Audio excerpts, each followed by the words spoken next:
Hi guys and welcome back. I hope I'm in proper focus this time. I just wanted to apologise for being slightly out of focus in my previous video. This camera I still have to work out the focus on. Other than that, I'm pretty sure I actually have everything down pat. You guys have not seen all the videos that I haven't uploaded of me just trying this camera out, but this one's going to be uploaded, so it's not going to be, much better until I can get, again, something I'll talk about in a little bit, a little thing to help me use my computer as my webcam. But this is going to be Tea Talk number 6, I believe. I'm not actually drinking anything at the moment because I'm just not thirsty. It's too hot, and I'm going to have to close my door because it's going to keep banging with the wind. Let's start off from the very beginning. My last Tea Talk was 8 months ago, and it was before all this sort of stuff happened. So 8 months ago, the last thing I think I mentioned was that I had found a job. I had been there maybe a month. I started in March. That was 7 months ago. I think that was it. If not, I was about 2 or 3 weeks off from starting, but I did actually find a job. That is the biggest accomplishment for this year. I have been there for 8 months now. Actually, I started in March and it is now November, and so I've been there for like 8 months, I think, and I'm loving it. It's absolutely incredible. Not going to fully tell you where I am, but I am so much happier. Stress levels are so much lower. I have friends. I mean, yes, I struggle with my foot, and yes, other issues I struggle with. It's not as bad now that my body has got used to it, and I'm so happy. I was doing close shifts, like closing at the end of the day shifts, for like 4 months, 5 months honestly, and then about 2.5 weeks ago, 3 weeks ago nearly, my shifts were changed from closing to open, so I now do very early open shifts. I mean, today is Tuesday the 5th of November, in case you guys are wondering, and I normally would be at work by now. It's 5:30 p.m. and I normally would have been at work by over an hour now, so it was a little bit different. The first week I did open Monday, Tuesday, because I was used to doing, not Monday, I wasn't really used to working Mondays. That usually was my one day off. But I was not used to doing Tuesday open, and I struggled so bad the first and second week. But this week and that has been a lot easier, but I actually think I like open a lot more. I hate the getting up at 5 a.m. type of thing, but I think I like the open shifts a lot more. Other than that, really, life just plodded along for the first few months once I started working. It wasn't until I really started actually saving money, like I'd saved up a grand or two, and I, relaxed a little bit more, I actually started doing stuff. But another big thing is I cut my hair. So obviously you guys have seen videos with my hair short. I mean, it's been short for like nearly 3 months now. Well, shorter. It's grown like that much, I swear. I've seen photos of myself the day I got it done, and I swear my hair was like here. So it has actually grown quite a bit. I just had a bath, so I did straighten my hair. I'm going to have to touch it up a bit. But since cutting my hair short, I've learnt a few things about it. One is it actually made me feel so much more empowered. I just cut my hair short because I was so sick of it being long. It wasn't like, oh, I need a drastic change.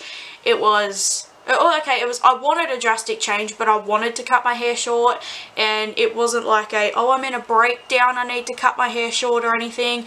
I just got so sick of having my really, really long hair, and it was just awful anyway. It just seemed like no matter how much I treated it or anything, it still couldn't get back to being fully healthy.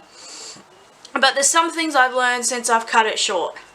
Number one is that it has made me feel so much more empowered. I don't want to say I felt so much more confident, because I honestly, when my hair was really long, I got the most amazing compliments of that, and that was what really boosted my confidence with it. I mean, my hair was one thing I did always like, particularly since I've got my good hair straightener and I actually can straighten my hair. That sort of stuff never bothered me, but like my hair was always something I liked to take pride in, and wasn't something I was like, I hate the fact my hair was so thick and awful when it was in its natural state, but I could help it. But like it just made me feel so much more empowered and like so much more feminine.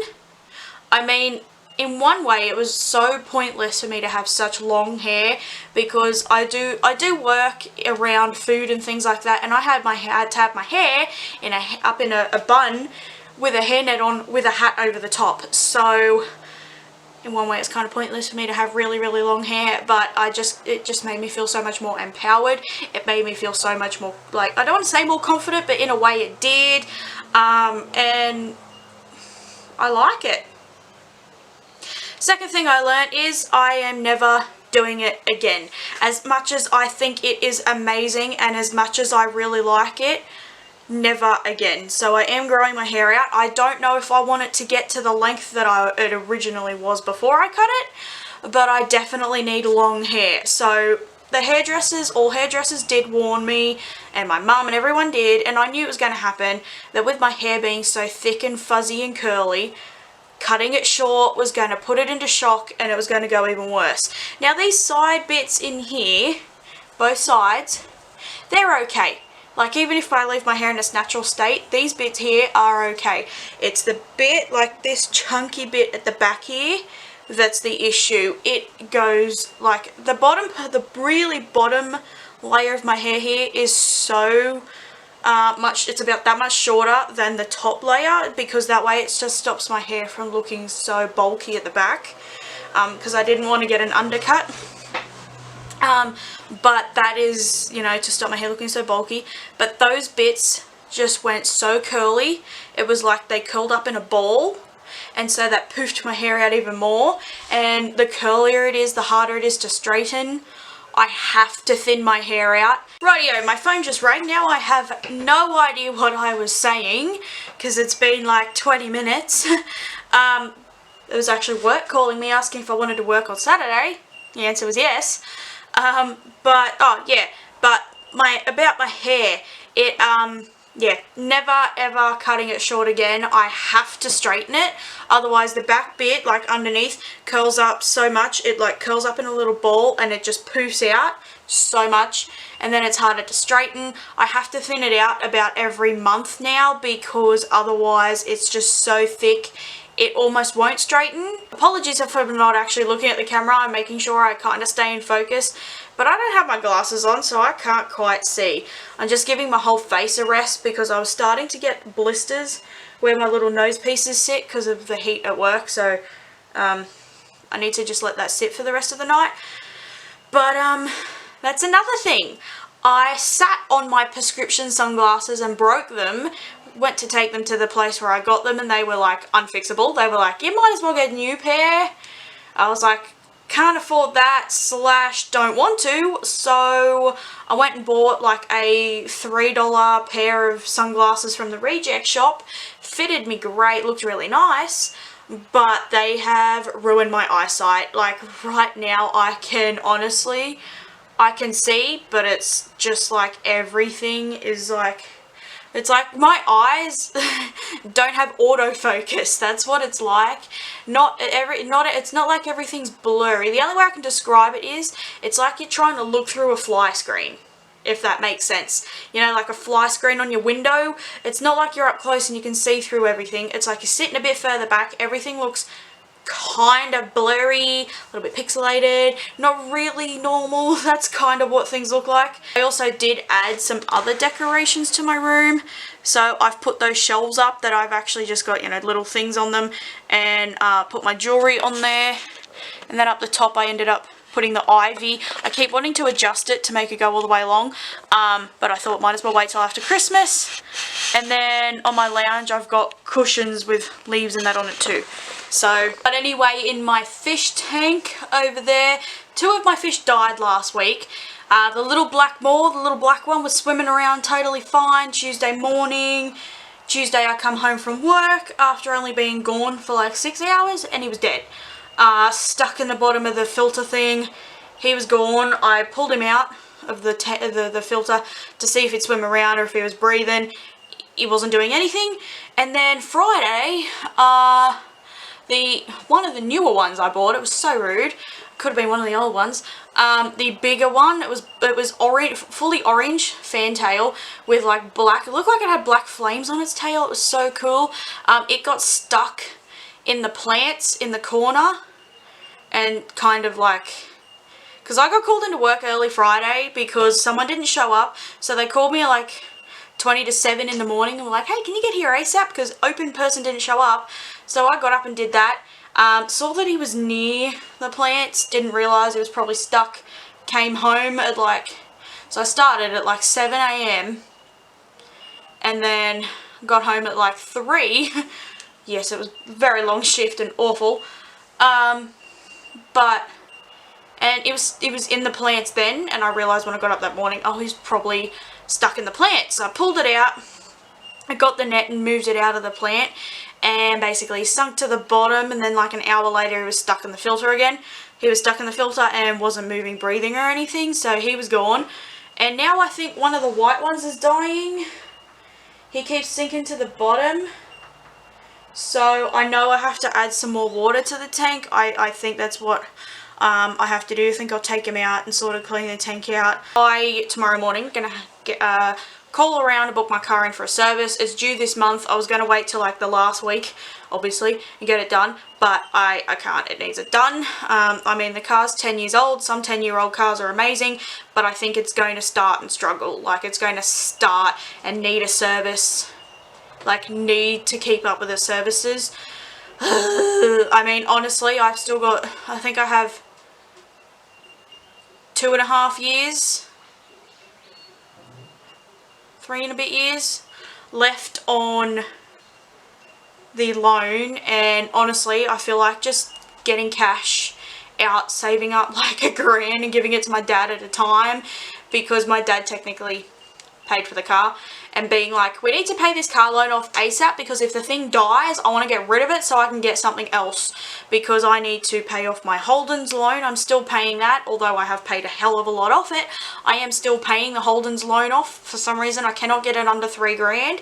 Every time I pay like $200 off it, it still won't go under $3,000. Don't know why. It's probably too much time in between. They keep adding interest to it, but whatever. Basically, I want my car loan, or both loans, my actual loan and my dad's loan paid off, because if that thing dies, I do not want anyone to be stuck with my loan.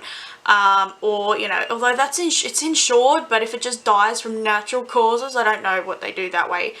I feel like there's something else I really want to talk to you guys about, but I'm really forgetting it. I wrote down notes and everything, but my book's right there and I can't bother to get it.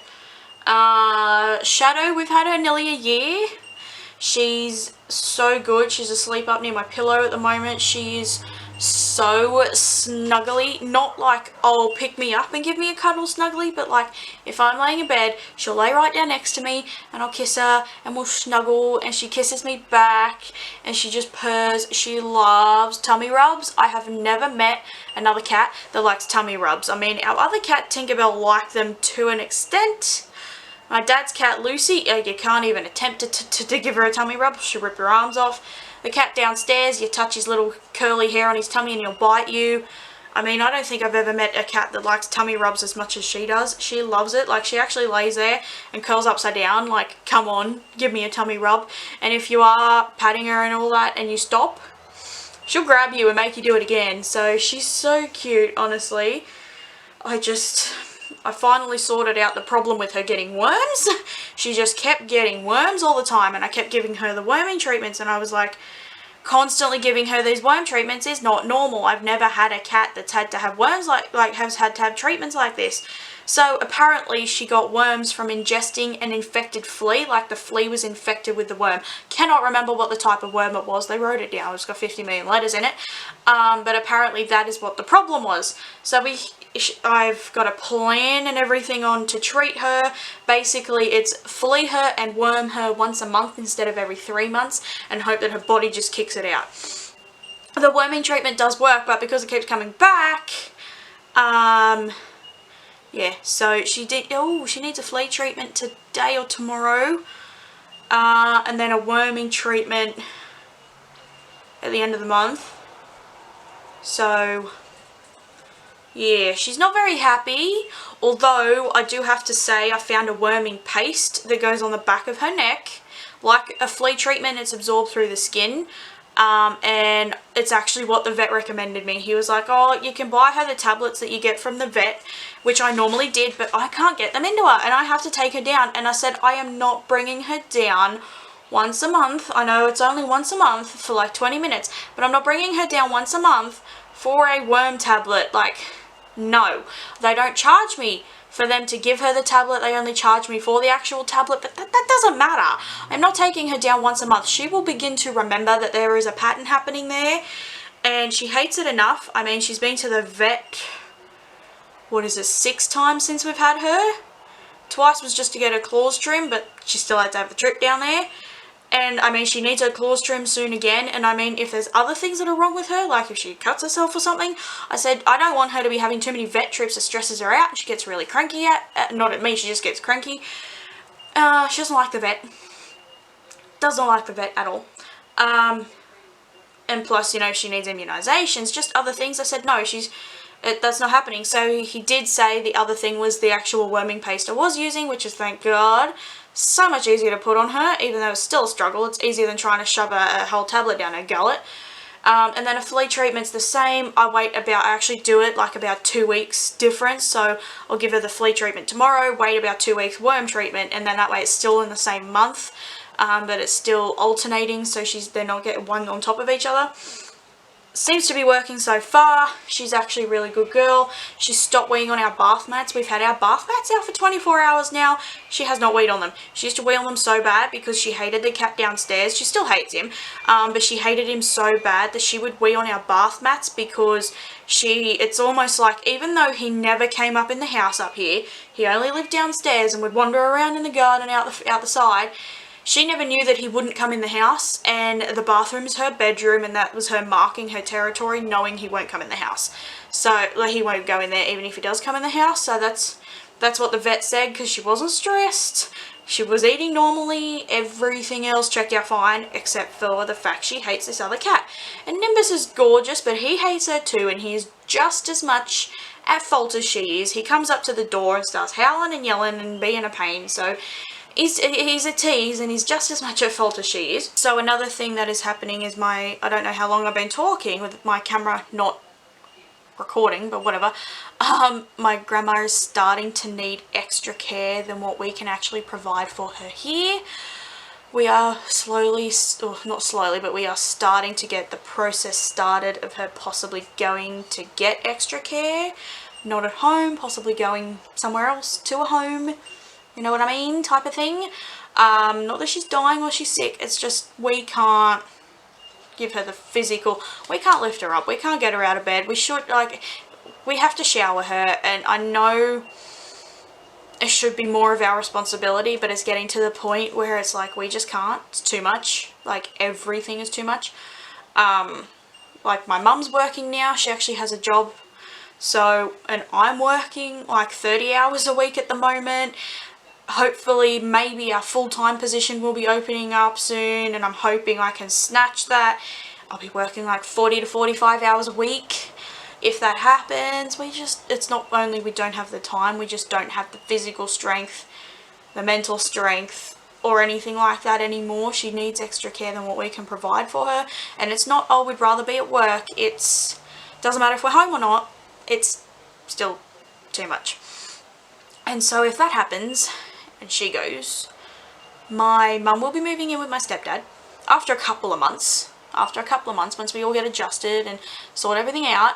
And basically my brother and I are going to stay here.